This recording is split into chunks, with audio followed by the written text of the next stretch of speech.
National Signing Day is less than a week away on Wednesday, February 1st. Colorado's already made a lot of noise. Is Deion Sanders about to make some more? Let's go.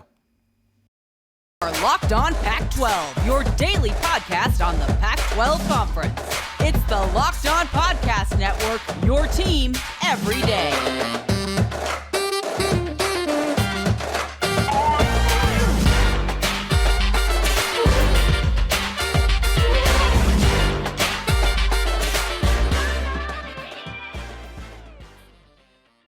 Welcome, everybody, to another episode of Locked On Pac-12. I'm your host, Spencer McLaughlin. Thank you so much for making this your first listen or your first view of the day. Part of the Locked On Podcast Network, your number one source to stay up to date with our beloved Conference of Champions. Please continue to like, comment, subscribe wherever you listen to or watch this show, which today is brought to you by FanDuel Sportsbook, official sportsbook of Locked On. Make every moment more. Visit FanDuel.com/LockedOn today to get started. And we are starting and ending our show today with John Garcia Jr., our Locked On recruiting insider here at the network. John, it is now 6 days as this episode drops from the second National Signing Day, which feels still important, but perhaps not as eventful as it did, say, 2-3 years ago.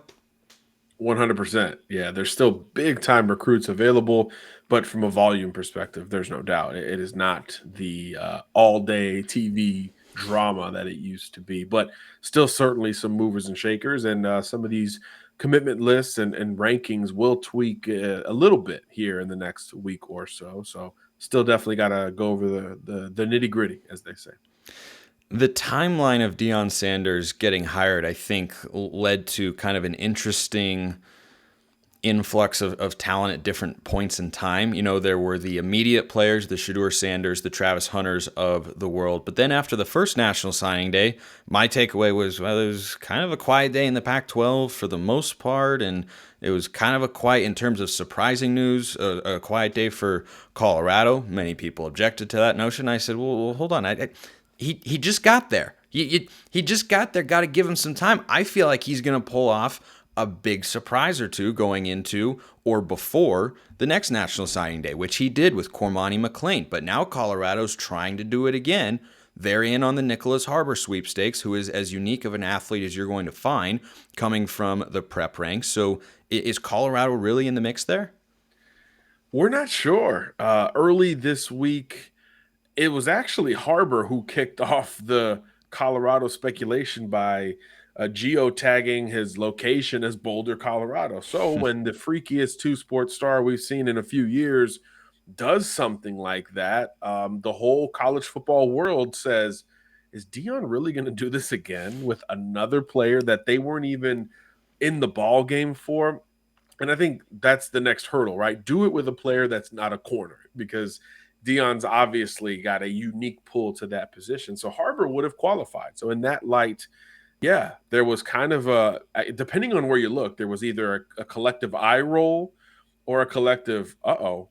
And either way, I think it speaks to the Deion factor. I mean, that's in essence why he was hired. Let's be honest, because even at the last minute, even for the most coveted, freakish athlete across the country in Washington, D.C., if Prime calls and that offer comes and that visit invite is extended, other teams are on alert. I don't care if it's Georgia or Alabama or Ohio State or Clemson or USC, whoever it is, that other group of contenders is like, oh, okay, this is what we're dealing with. So I think that was a great sample as to the power of Deion, to where even posting a location near Deion starts to make people talk and speculate. So yeah, at one point early in the week, it looked like he was already in Boulder. And after that point, it was about, could Colorado stay in the mix? Because he was, in fact, not in Boulder when he said he was. So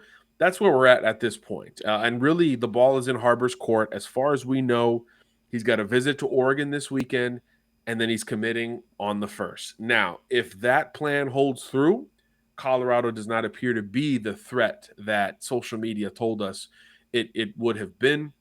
But if he starts to stall and or push things back, a la Cormani McLean, it's game on, because we know Deion Sanders is very aware of the rankings, very aware of the available talent, and he's one of the few coaches that embraces it and doesn't pretend to say, hey, stars don't matter and that stuff doesn't matter. He knows it matters, and he has embraced that element, which is why Colorado has been incredibly ambitious on the recruiting trail since he took over. And that's the other end of the Deion spectrum. It's like you've got to be in the mix or try to have a shot at shocking the world. And now that he continues to do so with these top recruits, it's becoming more of an expectation. And the fear levels are rising around not only the Pac-12, but everyone else in contention for these great players. So if Harbor pushes things back, keep an eye on Colorado. He's got allotted visits. He's obviously coveted enough to go beyond February 1st and that first day of the traditional signing period.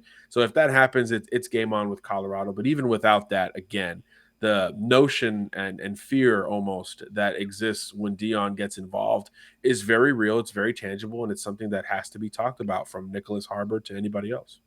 He is someone who would be a perfect fit basically anywhere he goes, but I could argue no more so than with Colorado because he doesn't really have one position locked down. There are a lot of different directions he could go, be a Kyle Pitts type where he's a wide receiver, tight end hybrid, and he's just a freak athlete there. He can play defensively as well. He's played some edge in high school. He has some comparisons to Isaiah Simmons that you could see where he might be a guy who you could literally play at all three levels. Heck, put him at quarterback. Why not? I mean, Sorry, Shedeur.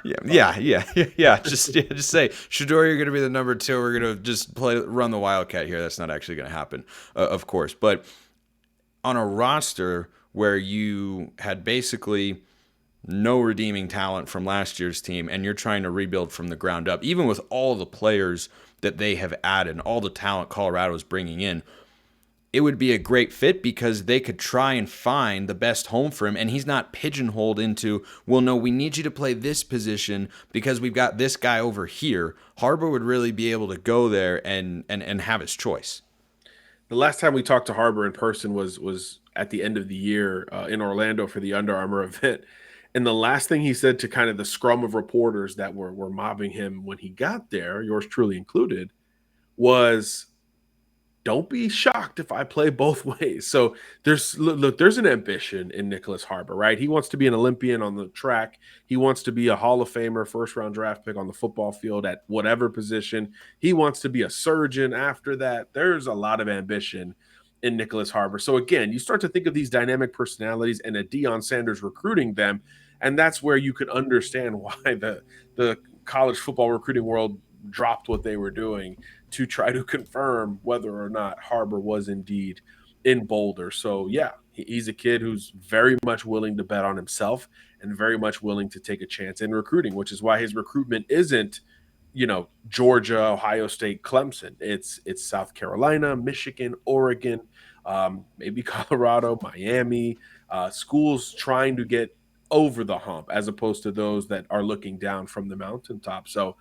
it would certainly be intriguing if something like that were set up. It would put everybody on notice. And yeah, he could fit anywhere, as you said, but Colorado would present something unique and different, especially if that two-way hint wasn't just a joke.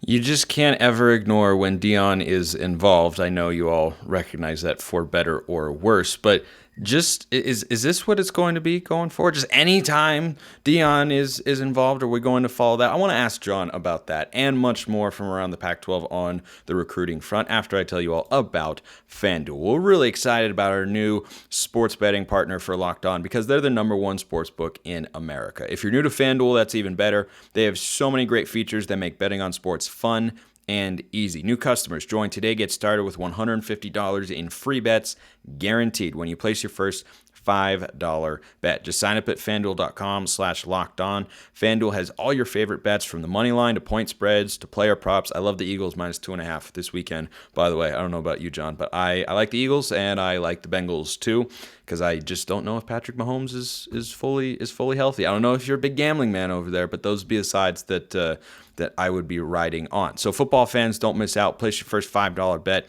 to get $150 in free bets, win or lose, at FanDuel.com/lockedon. Make every moment more with FanDuel, the official sportsbook sportsbook partner of the NFL.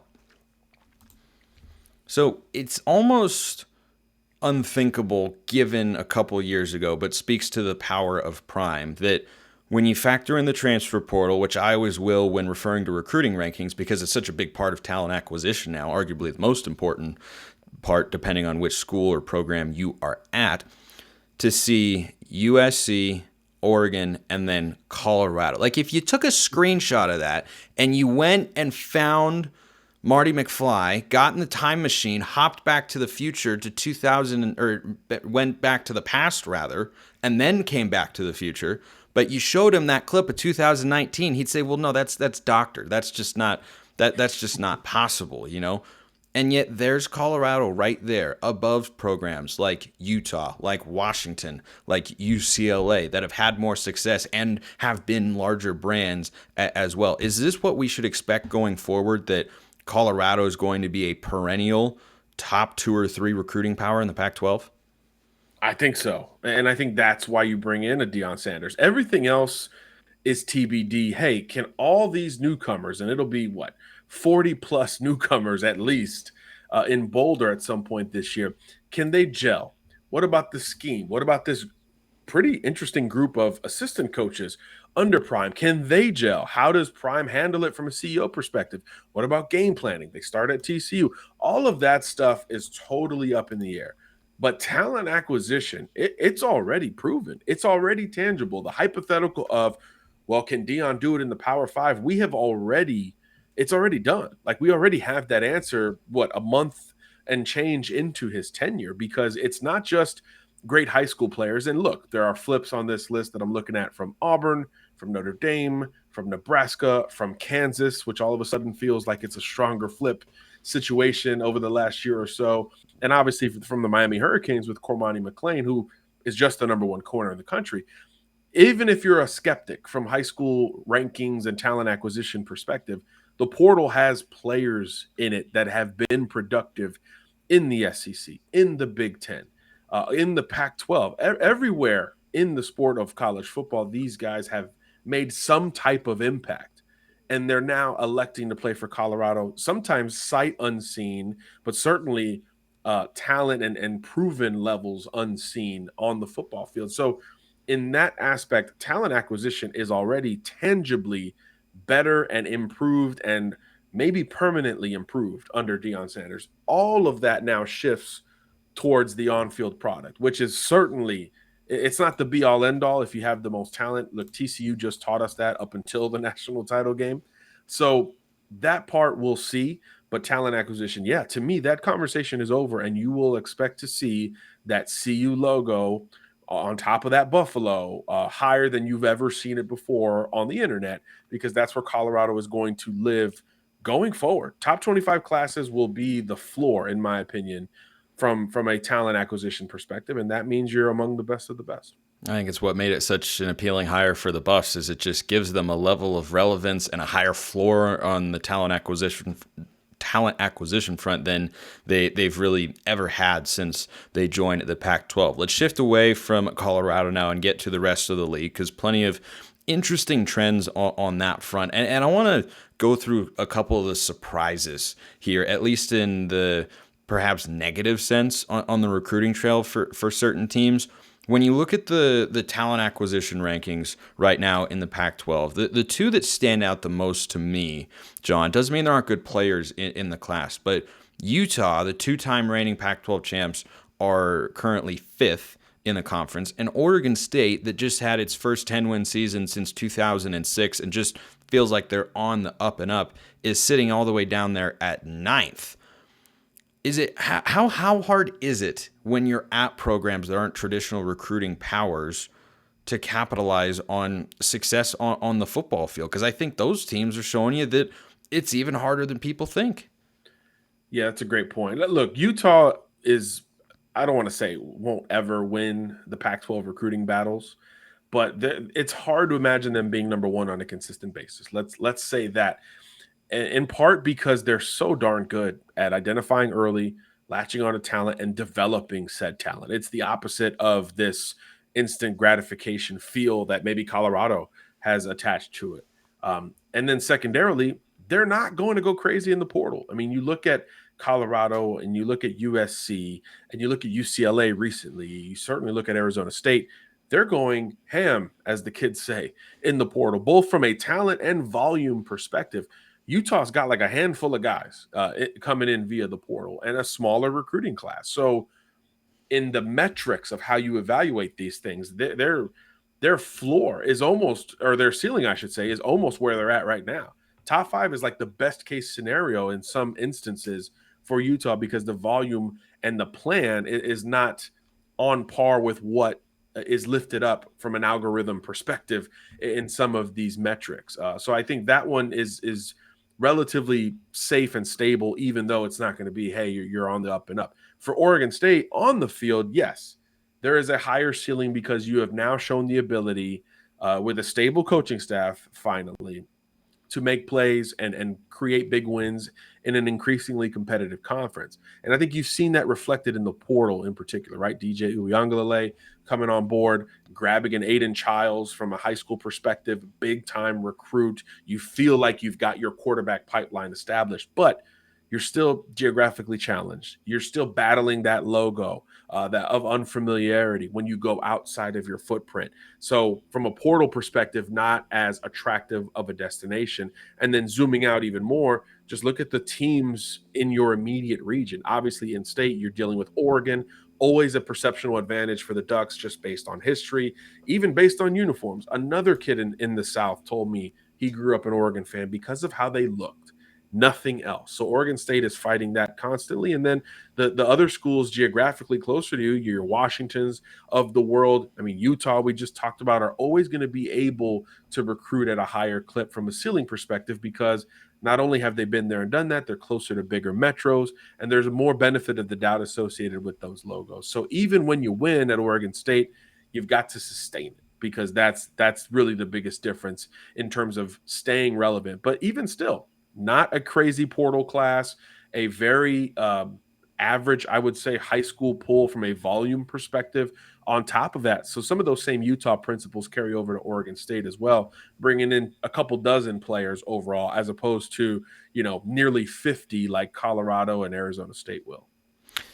Are there any teams that surprise you? And these rankings can change on National Signing Day, but there's not going to be a tremendously high volume. So these are not totally set in stone, but right. They're pretty close. There won't be a tremendous amount of movement even after February 1st. But as you look at where the teams are stacking up for their talent acquisition, for those of you who don't know, USC is first, Oregon second, Colorado third, UCLA fourth, followed by Utah, Washington, and Arizona.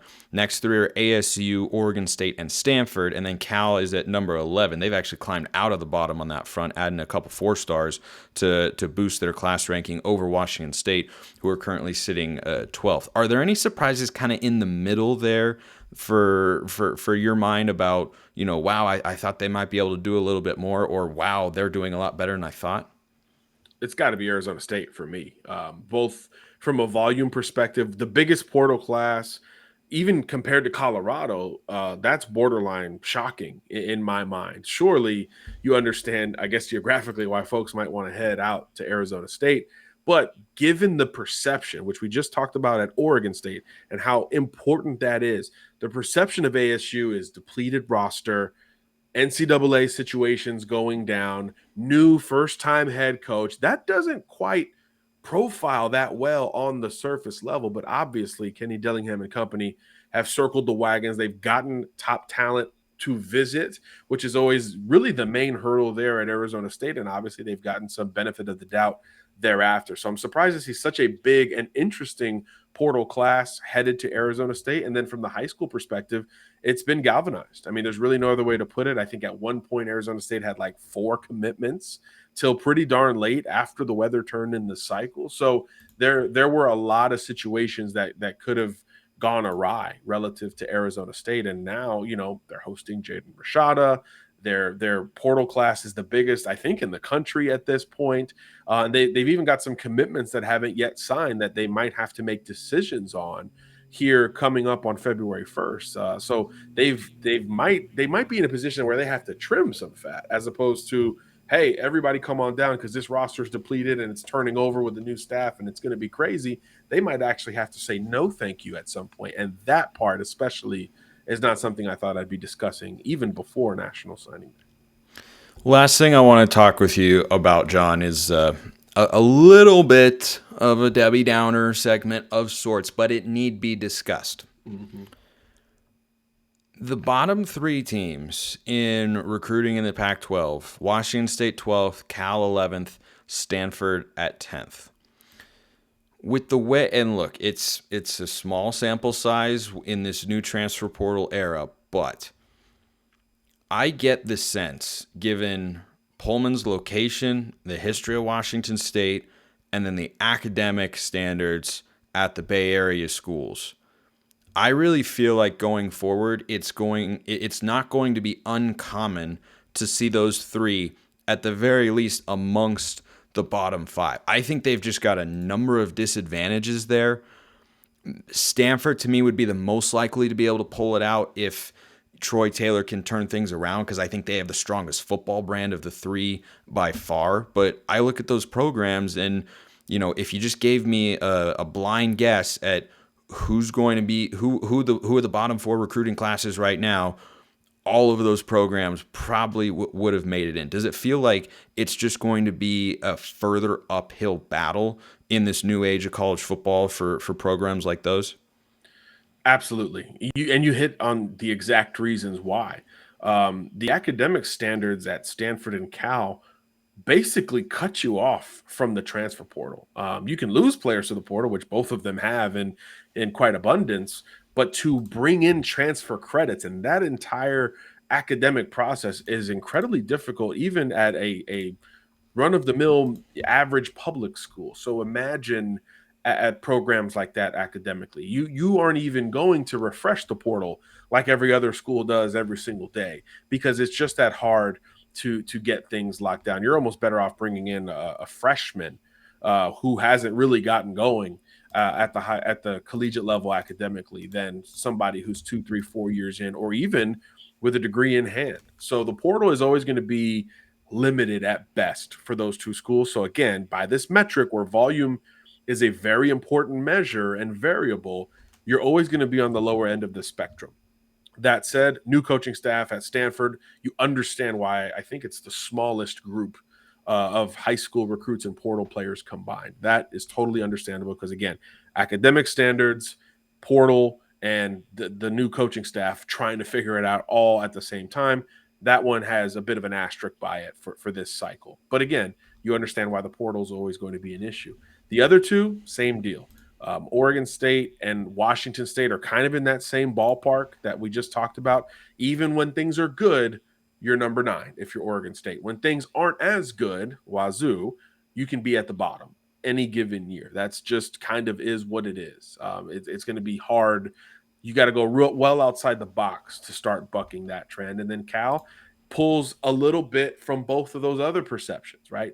Academically, not quite Stanford, but right there. So you have some of those same portal perils. And then on the field, I mean, you talk about not being as relevant in your state. That's something Cal has always had to deal with in the state of California. So that is also going to hurt you just from an offer impact visit perspective and creating that same benefit of the doubt we talk about in recruiting, especially as USC and UCLA in particular simultaneously take steps forward against you with less established coaching staffs. So those numbers are only going to continue to skew the other way in almost a seesaw effect. As those two rise, Cal may fall. So I think those three at the bottom is unfortunately for them going to be a bit of a consistency, but it also should be said, to try to end this thing on silver lining, the Pac-12 is good and getting better. So that number 8, 9, 10, 11, 12 doesn't quite hit negatively the same way it did 2, 3, 4 years ago. So I think that is something that should be said, because this is a league that I think coming up in 23, people are going to be as tuned in on as any in the country. And I don't say that just because I'm on a Pac-12 podcast. It's what I believe and where I stand, because I want to see these quarterbacks get after each other in this league. It's going to be fascinating. Yeah, the lineup of quarterbacks and teams in 2023, and it's the final year for the LA schools. There's a lot of big storylines going into 2023. I'm curious if there's a league in the country that's got a deeper lineup of quarterbacks. I mean, Shedeur Sanders is kind of an unknown, but kind of not. He's got great arm talent, but he's going up against much higher level of competition. You can ask Cam Ward how difficult that is, but he was still good last year for Washington State. like when those two guys are looking like your 6th and 7th or 7th and 8th best quarterbacks at this point in time, and that's a pretty darn good place to be from a quarterback perspective if you're Commissioner George Kliavkoff. And just a final note on the transfer portal. Washington State has added 7 players via the portal. Cal has added 10. I am intrigued by Sam Jackson, the TCU backup, who's probably going to be their starter. They have not gotten a lot out of the quarterback position over the last several years. They've got a new OC, so they're changing things up there. Interested to see what goes on, but they've added 10 transfers, Cal has. Stanford, 1. Yeah. And it just, that's what it's been for the Cardinal. Year after year, they can't add transfers like anybody else, and it places a tremendous onus on your coaching staff to develop high school talent into Power 5 capable players, and it's not that it's impossible, but I think it's more difficult now than it used to be. Absolutely. And now you're doing that through a coaching change, and what comes along with it, schematic changes, particularly on offense. So it's going to be uphill. So hopefully that administration understands that and gives that crew some time, for sure. Yeah, that is definitely the mindset you have to be in if you're a Bay Area football fan. John Garcia Jr., our Locked On recruiting insider here at the network. Appreciate the insight. As always, we'll catch up with you again after the next round of National Signing Day. Thanks, John. Thank you. Appreciate everyone listening. I will see you next time, and have a wonderful rest of your day.